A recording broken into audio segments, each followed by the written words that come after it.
বাংলাদেশের হবিগঞ্জে গ্রামবাসীদের মধ্যে সংঘর্ষ, দেশীয় অস্ত্রশস্ত্র ও টর্চ নিয়ে সংঘর্ষ। দুই গোষ্ঠীর সংঘর্ষে আহত হয়েছেন প্রায় 50 জন, গুরুতরভাবে আহত 4 জন। আহতরা হাসপাতালে চিকিৎসাধীন।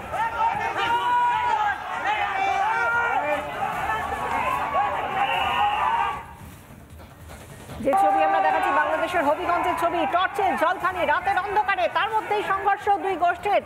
দেশীয় অস্ত্রশস্ত্র এবং টর্চ নিয়ে সংঘর্ষ দুই গোষ্ঠীর মধ্যে, গ্রামবাসীদের মধ্যে সংঘর্ষ।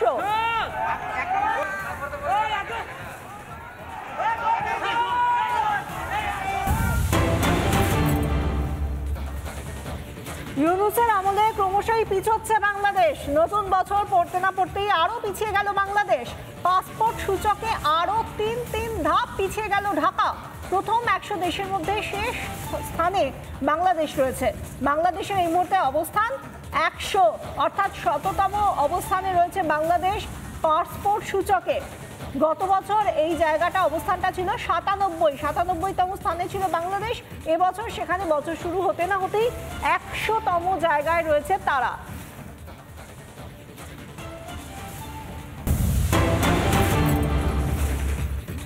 এবার বাংলাদেশ সরকারকে তুলোধনা করলেন সেদেশের আইনজীবী। চিন্ময় প্রভুর আইনি অধিকার নিয়ে ইউনূস সরকারকে এক হাত নিলেন বাংলাদেশি আইনজীবী জেড.আই খান পান্না।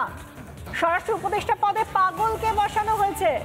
সনাতনীদের সুরক্ষার জন্য আন্দোলন করায় গ্রেফতার চিন্ময় কৃষ্ণ প্রভু। কোনো আইনজীবীকে তাঁর পক্ষে দাঁড়াতে দিচ্ছে না সরকার। চুপ, সরকার অথর্ব, মন্তব্য বাংলাদেশি আইনজীবী জেড.আই খান পান্নার।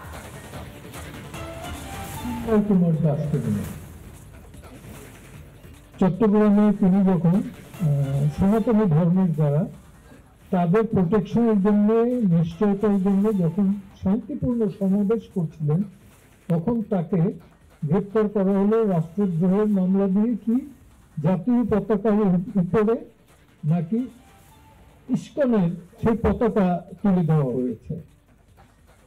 এটা স্বাভাবিক অবস্থায় রাষ্ট্রের বিরুদ্ধে একটা রাষ্ট্রদ্রোহিতার মামলা হয়েছে। কোনো আইনজীবীকে দাঁড়াতে দেবে না সরকার। নিশ্চয় কি সরকার? অথর্ব না মূর্খ না কানে শোনে না?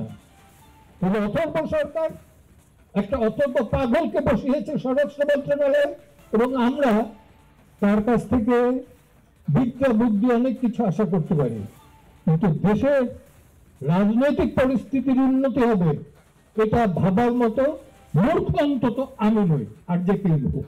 নানা ধরনের কন্টেন্ট দেখার জন্য লাইক করুন, শেয়ার করুন আমাদের ফেসবুক পেজ, সাবস্ক্রাইব করুন আমাদের ইউটিউব চ্যানেল। পাশাপাশি অন্যান্য ব্রেকিং নিউজের জন্য অবশ্যই চোখ রাখুন রিপাবলিক বাংলায়।